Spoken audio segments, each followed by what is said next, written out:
Argentina England দ্বিতীয় semifinal. চট্টগ্রামের ভোজন রসিকদের মিলনমেলা মুরাদপুর এলাকায় অবস্থিত বারকোট ফুড জংশনে ৭ রং। একটু পরে শুরু হবে আর্জেন্টিনা ইংল্যান্ড সেমিফাইনাল। পুরো ফুড জংশন যেন একখণ্ড গ্যালারি, যেখানে আর্জেন্টিনা, ইংল্যান্ড এমনকি ব্রাজিল সাপোর্টাররাও হাজির। বিশ্বকাপ জুড়ে গুরুত্বপূর্ণ খেলাগুলোতে বারকোট হয়ে ওঠে ক্রীড়াপ্রেমীদের আশ্রয়স্থল, যেখানে খাবারের পাশাপাশি ম্যাচ উপভোগেরও আছে দারুণ সুযোগ। এমন আয়োজনের মূল কারিগর আর্জেন্টিনার অন্তঃপ্রাণ সাপোর্টার বারকোটের স্বত্বাধিকারী মঞ্জুরুল হক। আমি চাচ্ছিলাম যে যারা ফুটবল এনথুজিয়াস্টিক, যারা ভালোবাসে ফুটবল, ওরা যেন এসব বারকোটে ফুটবল খেলাটা দেখে। সো বারকোট কিন্তু 2014-এর ওয়ার্ল্ড কাপটা খুব সুপারহিটভাবে 2 নম্বর গেট ব্রাঞ্চে দেখিয়েছিল।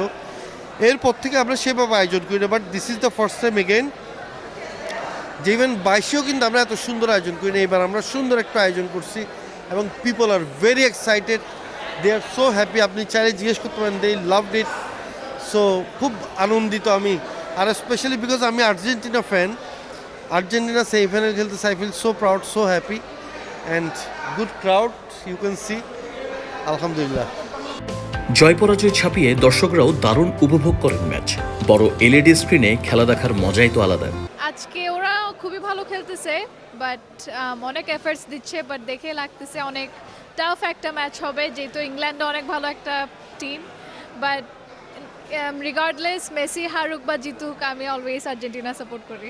ইনশাল্লাহ জিতবো, ওয়ার্ল্ড কাপটা আমায় নেব। হ্যারি কেন হচ্ছে এমন একটা দেশের প্লেয়ার যেখানে ফুটবলের জন্ম হয়েছে। আর আপনি আমাকে অন্য একটা দলের কথা বলছেন, আমি সেটা নাম না নিলাম। ওই দলের জন্ম হয়েছে চুরি দিয়ে। যেমন আমরা সবাই জানি হ্যান্ড অফ গড, তারপরে আমরা জানি পেনাল্টি না, আমরা এবার জানি ফিফা। বিশ্বকাপের উন্মাদনায় নিজেদের সামিল করে ক্রীড়ামোদীদের কথা মাথায় রেখে বারকোটের এমন আয়োজন নিঃসন্দেহে প্রশংসার যোগ্য। আর্জেন্টিনা স্পেন ফাইনালেও যে বারকোট পূর্ণ হবে কানায় কানায়, এটি আর বলার অপেক্ষায় রাখছে না।